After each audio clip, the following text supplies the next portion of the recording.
아름다운 시간이 되었으면 좋겠습니다. 저는 사회를 맡게 됐고요. 일부 사회입니다. 저주 고백교회에서 목사를 하고 있는 이강식입니다. 반갑습니다.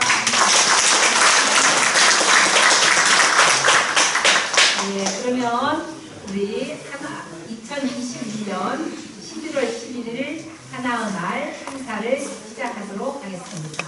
시작은 불교의 혜륜님의 징울림으로 시작하도록 하겠습니다.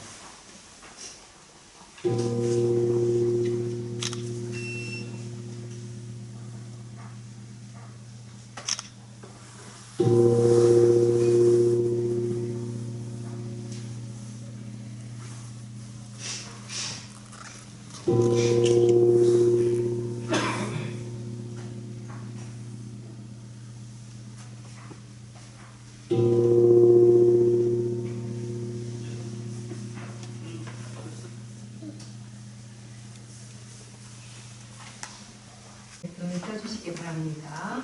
이 행사의 여는 말씀, 우리의 그 1111 하나의 날 기념준비 모임의 운영위원장 맡고 계십니다. 우리 삼도님 해주시겠습니다. 이렇게 좀 어렵사리 조심스럽지만 이렇게 모일 수 있게 돼서 정말 반갑습니다. 반갑고 오래도록 만나 뵙고 싶었습니다. 이런 인사가 정말 실감나는 그런 때입니다. 이런 때 정말 조심스럽지만 오늘 모임을 갖게 된 것은 어떻게 우리가 서로 함께 지혜롭고 평화롭게 서로 사랑하면서 지낼 수 있을까. 사람과 사람뿐만이 아니고 넓게 보면 이 우주와 내가 또 현실적으로는 자연과 우리 사람이 어떻게 평화롭고 지혜롭게 공존할 수 있을까. 뭐 이런 생각이 늘 떠나지 않았습니다. 그런 마음으로 오늘 이 모임을 조심스럽지만 갖게 됐습니다.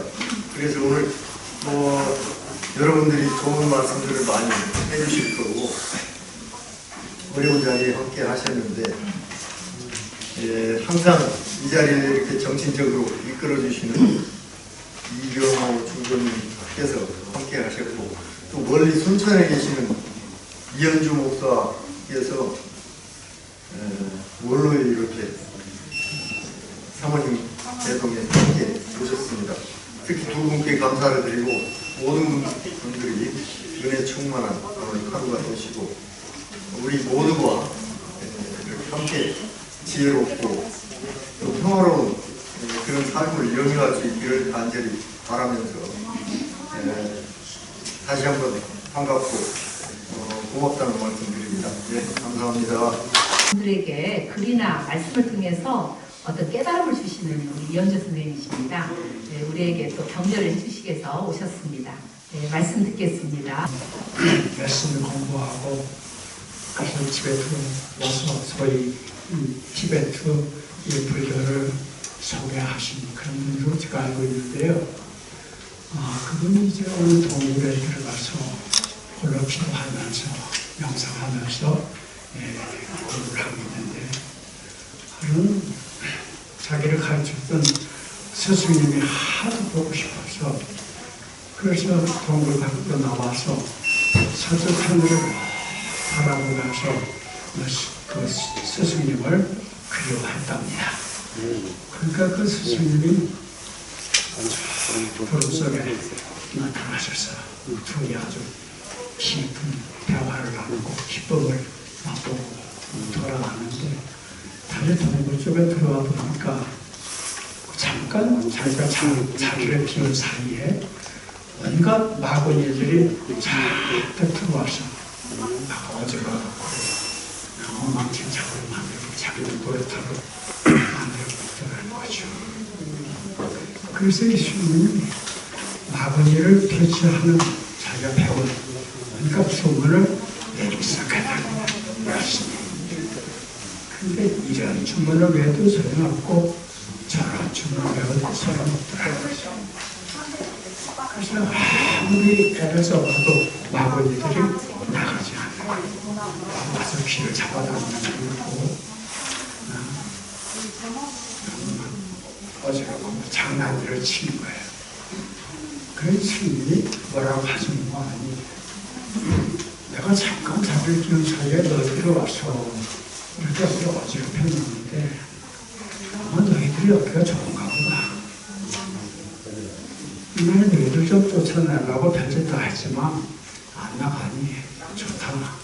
그렇지만 나도 여기가 좋아. 나도 여기 떠날 마음이 없다.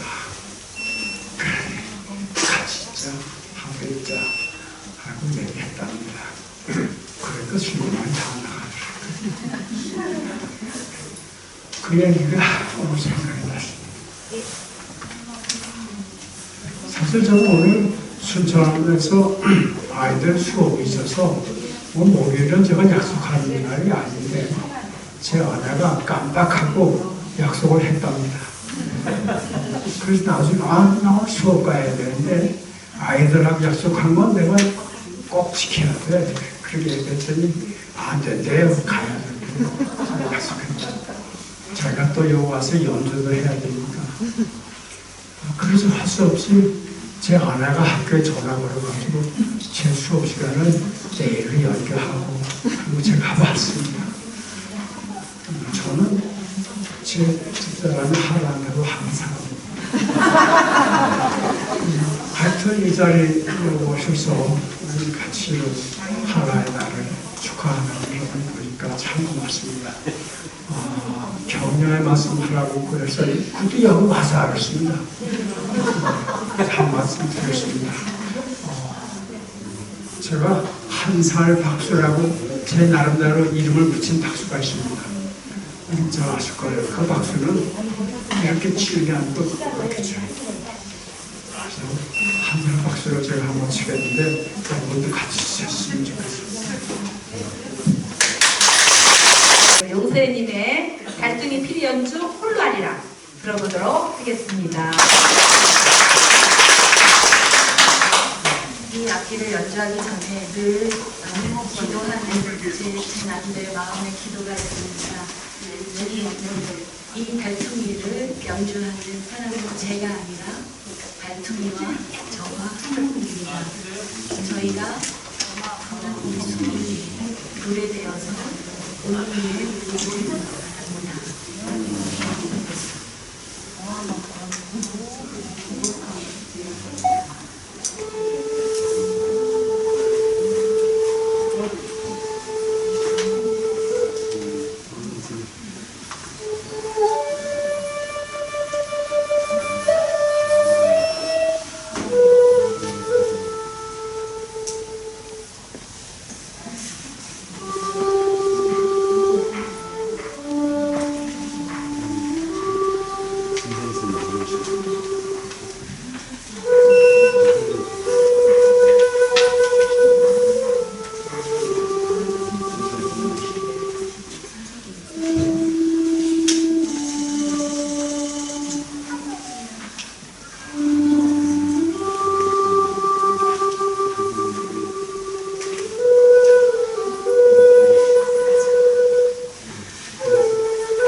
좀 신기한 게 그 촌장이 그대로 있는데 촌장이 어떻게 될지 좀 걱정스럽기도 합니다. 전국에 정말 소문나고 이름난 고수 중에 고수, 내공들이 최고 깊으신 분들이 전부 우리 한 자리에 이렇게 모였습니다. 여기 모학산 자락에서 지금까지 쭉 이렇게 이어지는 여기가 특별히 이 동네가 기가 엄청나게 생기는데 여기에 또 엄청난 분들이 오셔서 촌장이 그대로 있는 것이 참 신기할 텐데 혹시 가운데 앉으신 분들 조심하시기 바랍니다. 예, 참 이렇게 말씀드렸지만은 이 종교 또 철학 사상 그 다음에 명상가 이 모든 곳에 중심이 되시고 최고 이 시대를 이끌어가시는 모든 분들이 한자리에 하시면서 몇 분을 모시고서 또 이렇게 말씀을 듣는 중에 가장 먼저 우리 감신대 전 교수님이시고 학교 학창시절에도 많은 깨달음을 저희들에게 주셨지만은 또 지금 현재에도 더 많은 이렇게 활동들을 하시면서 이 시대를 이렇게 이끌어 가시고 또 저희들에게 깊은 깨달음을 주시는 이정배 교수님을 저희들이 어렵게 모시게 됐습니다. 이세호 목사님 말씀처럼 엄청난 어른들이 또 동료들 선생님들이 계신데 제가 이 자리에 서게 된 것이 많이 유감됩니다. 이렇게 좋은 모임이 있는 줄 알고 있으면서 이렇게 제 발로 스스로 찾아오지 못하고 이렇게 꿰어가지고 이렇게 서게 된 것도 이 자리에 서고 보니 참 잘못했다는 생각도 들어서 유심히 큽니다. 지난 6월부터 익산에 있는 원불교 훈련원에서 코로나 이후 강의를 한 번 하러 왔다가 그냥 5번까지 하게 됐고 그 연유로 오늘 이 모임에 이렇게 또 책임을 맡게 되었습니다. 제가 모든 게 다 감사드리고 감사하고 인연이라 생각하고 소중하게 이 자리를 지키겠습니다. 오늘 긴 시간이 없고 한 25분 남짓한 시간에 이 주제를 가지고 코로나가 종교에게 뭘 말하는가 라는 물음을 펼치기에는 시간이 부족합니다. 제가 마침 일주일 전에 코로나 바이러스 사람에게 묻다 바이러스가 우리 사람에게 무엇을 묻는가 무엇을 가르치려는가 라고 하는 부족한 책을 냈기 때문에 여기에 책 2권을 남겨드리는 것으로 하고요. 그래서 필요하신 분들 보시면 좋겠고 그냥 생각나는 것들 두서없이 이야기를 전해보도록 하겠습니다. 저는 벌써 2년 전에 발생한 코로나 위기를 보고 그거를 대처하는 방식을 보고 또 허둥지둥되며 살아가는 인류의 모습을 보면서 마치 알버트 슈바이처가 아프리카 밀림에서 그렇게 엄청난 문명을 이뤘다고 하는 서구가 2차례 전쟁을 일으켰죠. 그 현실을 보면서 서구 문명의 종말을 바라봤던 그 심정으로 코로나 위기의 현실을 지켜보았습니다. 분명 서구 문명의 아니 인류 문명의 위기를 경험하는 듯하고 이 경험을 통해서 뭔가 새로운 문명을 새로운 문화를 만들지 않으면 우리가 정말 코로나 이후를 맞이할 수 있겠는가 생각을 해보았습니다. 많은 사람들이 코로나 이후를 꿈꿔왔지만 이제 우리에게 닥친 현실은 코로나와 함께입니다. 결코 코로나 이후를 살아갈 수 없게 되었습니다. 그리고 우리는 모두가 마스크를 벗는, 또 예전처럼 자유롭게 먹고 마시고 즐기는 코로나 이전으로 돌아가기를 열망하지만, 그러나 만약 우리가 바라는 미래가 코로나 이전처럼 그렇게 사는 세상이 우리가 바라는 세상이라면, 지금 현재 2억 5천만 명이 감염되었고 500만 명이 그렇게 삶을 무너뜨렸는데, 그들의 죽음과 그들의 고통이 과연 무슨 의미가 있는 것인가? 500만 명의 사람이 그렇게 죽어도 우리는 과연 그런 세상으로 돌아가는 것을 답이라고 여기며 살 것인가? 라는 물음을 묻습니다. 이런 의미에서 동구권의 철학자 슬라보의 지적은 왜 사람들은 코로나 바이러스를 철학적으로 사유하지 않는가라고 물었습니다. 지금의 불편함, 지금의 답답함, 빨리 과거로 돌아갔으면 좋겠을 그런 미래만 상상하면서 코로나 바이러스를 철학적으로 질문하지 않는 현실을 꼬집어 있습니다. 이 문제를 받아서 저 역시 왜 종교는 코로나 바이러스를 종교적으로 제가 속한 경우의 말로 한다면 신학적으로 사유하지 않는가라는 물음을 묻게 되었습니다. 코로나 바이러스, 저는 이것이 우리 문명의 교정자로, 우리 문명의 치유자로, 우리 문명을 달리 만드는 하나의 계기로 우리에게 다가온 것이 아니겠는가 생각합니다. 이 말은 제 말이 아니고 유명한 사람 빌 게이츠라는 사람이 이런 말을 했고, 중국의 철학자 여럿이 코로나 바이러스를 우리 시대의 새로운 예언자라고까지 언급했습니다. 코로나 바이러스, 과연 이것이 우리들에게 어떤 의미를 줄 것인가?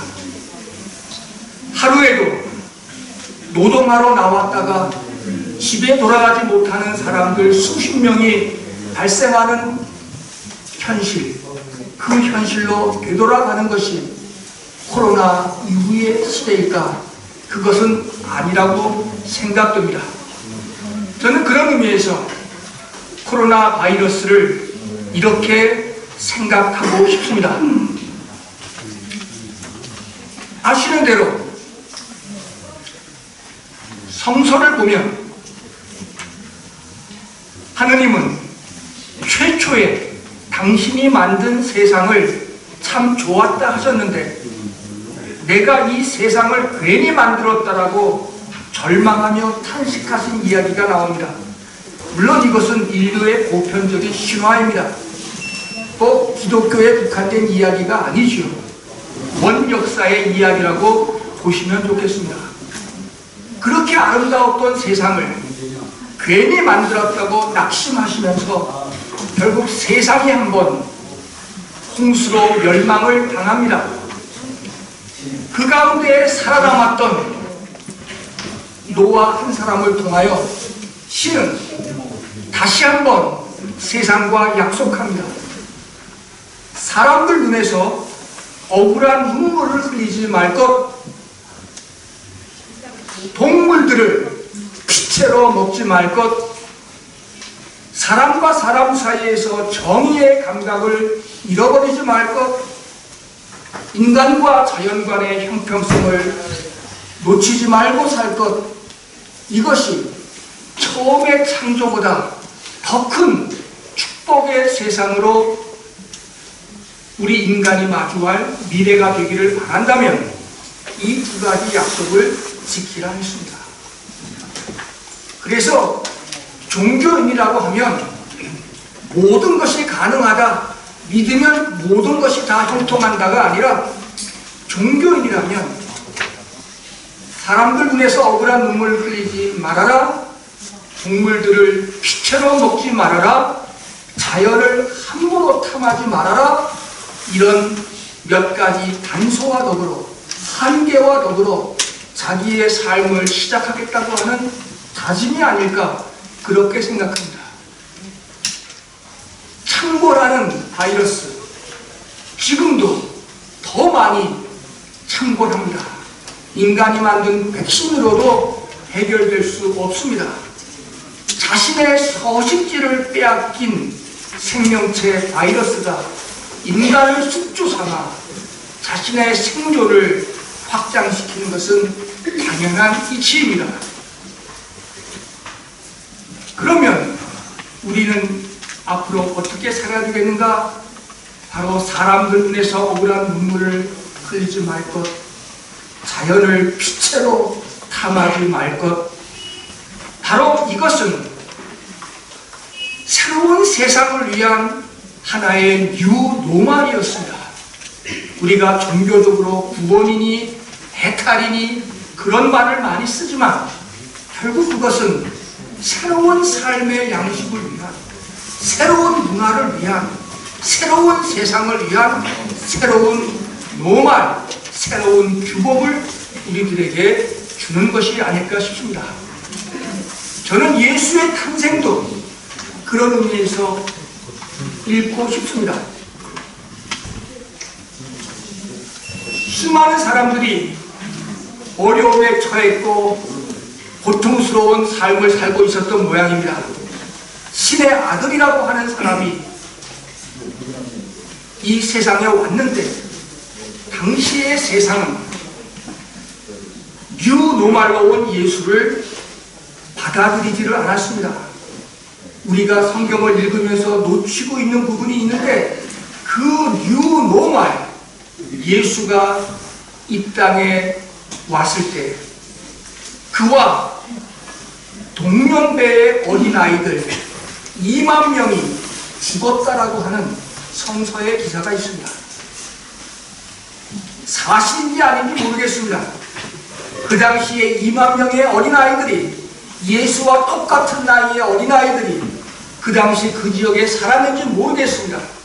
그러나 그 뉴노멀로 이 땅에 오신 예수, 굽은 땅을 곱게 하겠다고, 낮은 곳을 높이겠다고, 높은 것을 내리겠다고, 위에 있는 자들을 내리치겠다고, 이 세상을 다르게 만들겠다고 오셨던 예수, 그 뉴노멀을 받아들이지 않았습니다. 그래서 예수와 동년배 아이들 2만 명을 당시의 유정자들이 죽이기까지 했습니다.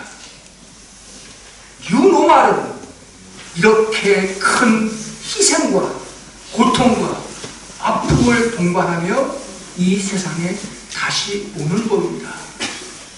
근본 코로나 바이러스 500만 명을 단숨에 사라지게 만들었습니다. 어떤 전쟁보다도 많은 인명이 사살되었습니다. 앞으로 원자폭탄보다 바이러스가 더 많아질 것이라고 하는, 바이러스가 더 무섭고 더 인류를 위협할 것이라는 이야기도 들려옵니다.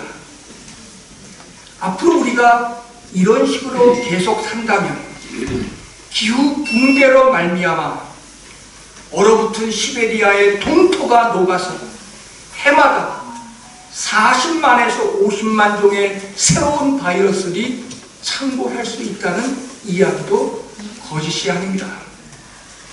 앞으로 인류는 수없는 바이러스를 만나게 될 것이고 그와 더불어 살게 될 것이고, 그로 인해서 이렇게 저렇게 인류의 미래는 어둡습니다. 바이러스의 문제는 생명의 문제고 환경의 문제고 기후 붕괴의 또 다른 모습입니다. 그래서 혹자는 이렇게 말합니다. 우리는 호모사피언스라고 우리 인간을 대단하게 말했지만 이제 이 호모사피언스는 자신을 하나의 멸종당할 수 있는 생명체로 인식하는 존재가 되었다.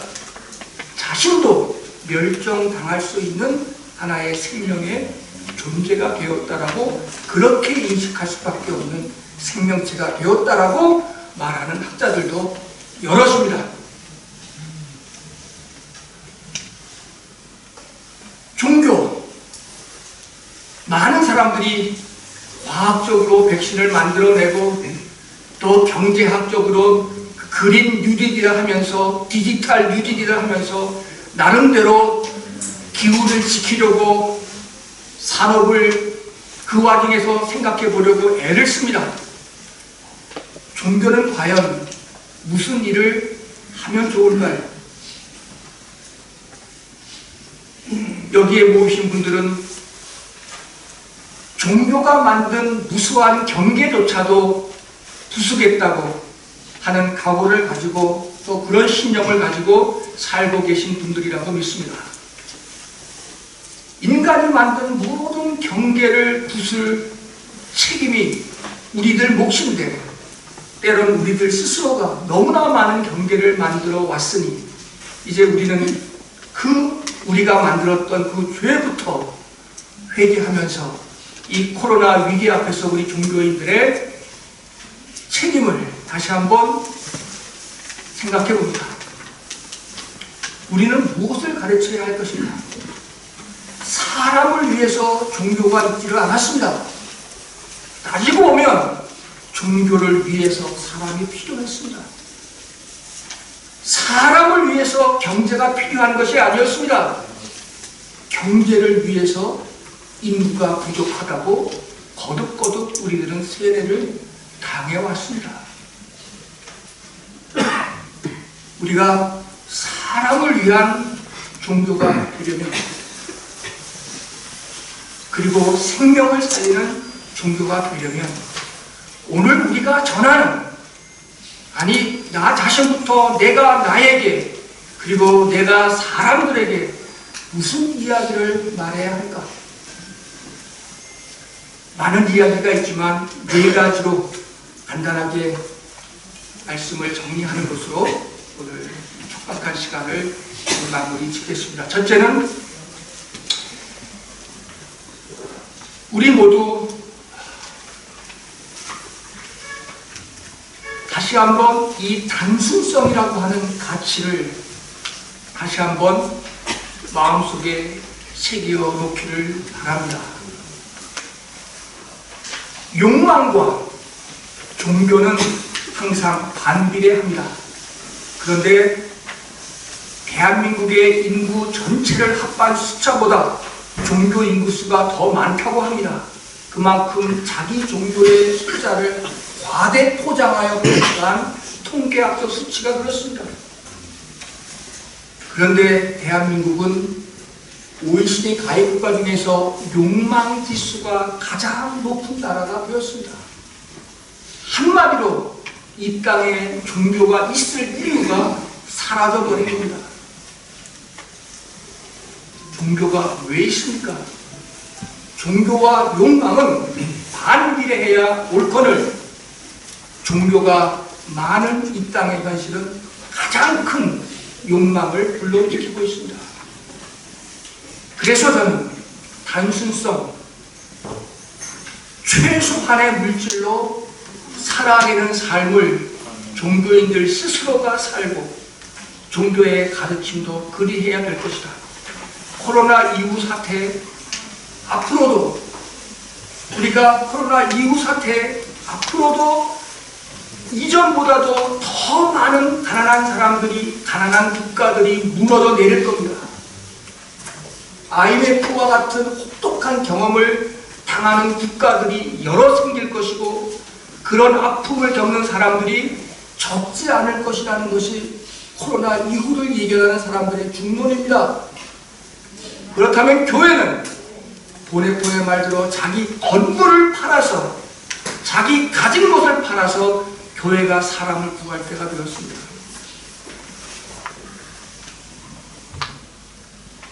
그럴 정도로, 그럴 각오로 종교가 자기 자신을 다시 생각해야 할 때입니다. 최소한의 물질은 물질이 아니고 정신입니다.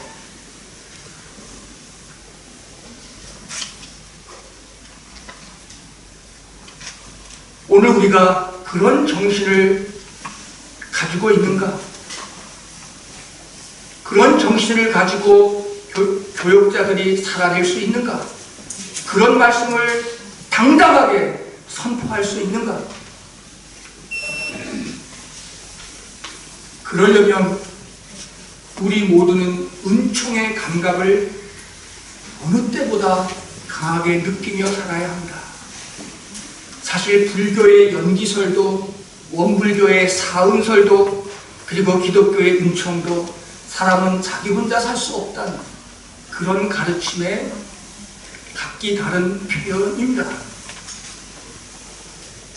은총이란 무엇입니까? 우리 삶에서 최상의 것을 거저 얻었다는 고백입니다. 우리는 이미 이렇게 살고 있는 것 자체, 최상의 것을 거저 얻은 존재입니다. 거저 얻어서 이렇게 살고 있는 것 자체가 은총입니다. 그 와중엔 좀 더 불행한 사람도 있고, 좀 더 행복한 사람도 있고, 여유 있는 사람이 있지만, 그러나 우리는 최상의 것을 거저 얻었습니다. 바로 이 은총의 감각을 갖고 살 때 우리는 단순하게 살아낼 수가 있습니다. 종교는 이런 은총의 감각을 갖고 살라고 자꾸 더 커지고 많아지고 빨리 가고 그런 게 아니라 바로 내 자신이 은총이라고. 그래서 요즘 경제학자들은 성장을 멈춰라, 탈성장이 답이다라고 말합니다. 세 번째는 저는 느림이라고 하는 가치를 종교에게 주문합니다. 세상은 빠르게 달리라고 우리를 추동합니다. 빨라야 먼저 도달하고, 빨라야 희소한 것을 가질 수가 있고, 빨라야 우리들은 부를 획득합니다. 그러나 종교는 사람들에게 느림을 가르칠 때가 되었습니다. 성경의 한 인물을 떠올려 봅니다. 야곱이라고 하는 사람이 있습니다. 날 때부터 쌍둥이 형에게 밀려서 엄마 뱃속에서 2등으로 태어난 참 억울한 사람이었습니다. 이스라엘 민족에게 2등의 운명은 1등의 운명에 비해서, 장자의 운명에 비해서 많이 잃을 것이 많습니다. 그래서 2등으로 태어난 이 야곱은 자신의 영특한 머리를 가지고 형을 속이고 아비를 속여서 형의 약점을 이용하고 아비의 눈먼 상태를 악용해서 아비의 장자권 축복을 가로챕니다. 그 좋은 머리로 모든 것들을 다 얻었습니다. 그러나 그는 압복강변에서 고민합니다. 압복강변을 건너서 형과 하나님께로 갈 것인가? 아니면 이렇게 살 것인가?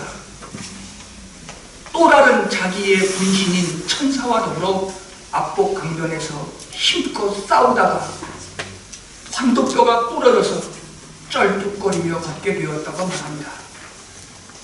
쩔뚝거리며 걸었던 야곱은 이전처럼 빠르게만 살 수 없었습니다. 쩔뚝거리며 걸었기에 야곱은 형의 얼굴도 하나님의 얼굴도 잃어버렸던 동료들의 얼굴도 다시 발견할 수가 있었습니다. 오늘 우리는 느린 삶의 영성, 그래서 하나님은 야곱의 이름을 이스라엘로 바꿔주면서 이스라엘 민족의 기원으로 삼았다고 말합니다. 또 다른 뉴노멀의 상징이 되었습니다.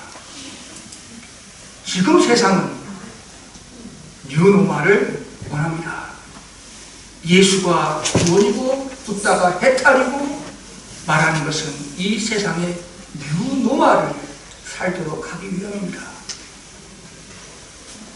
이 땅에 창궐한, 전 세계에 창궐한 코로나 바이러스는 어쩌면 우리에게 그동안 머리로만 알고 있던 예수의 뉴노멀, 붓다의 뉴노멀, 소태사님의 뉴노멀, 우리 동학 최재우의 뉴노멀, 그것이 무엇인지를 다시 깨닫게 하는 계기가 되었으면 좋겠습니다. 머리로만 아는 것이 아니라 이제 우리의 마음으로, 몸으로, 삶으로 그런 것들이 펼쳐지라고 우리에게 그런 기회를 주었다고 생각합니다.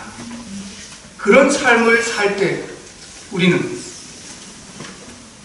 우리의 앞서 희생당한 500만 명의 희생자들, 코로나 바이러스 희생자들, 사람으로 예우조차 제대로 받지 못한 채 우리 곁을 떠난 500만 명의 전 세계 사람들의 죽음, 그 죽음 앞에 그 죽음의 가치를 생각할 수 있고 그들을 기리는 일이 되는 것이 아닐까 싶습니다. 그들의 죽음을 헛되게 하지 마십시다. 그들은 우리를 대신해서 죽었을 뿐입니다. 우리가 그들이 아니었을 이유는 하나도 없었습니다. 그들을 대신해서 우리는 새로운 문명을, 새로운 문화를 종교의 이름으로 다시 한번 생각할 때가 되었다고 생각합니다.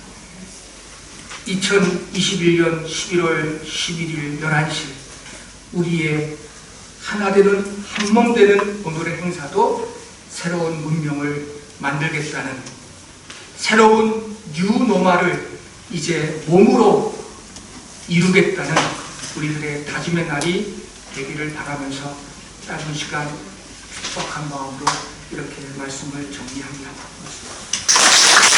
고맙습니다.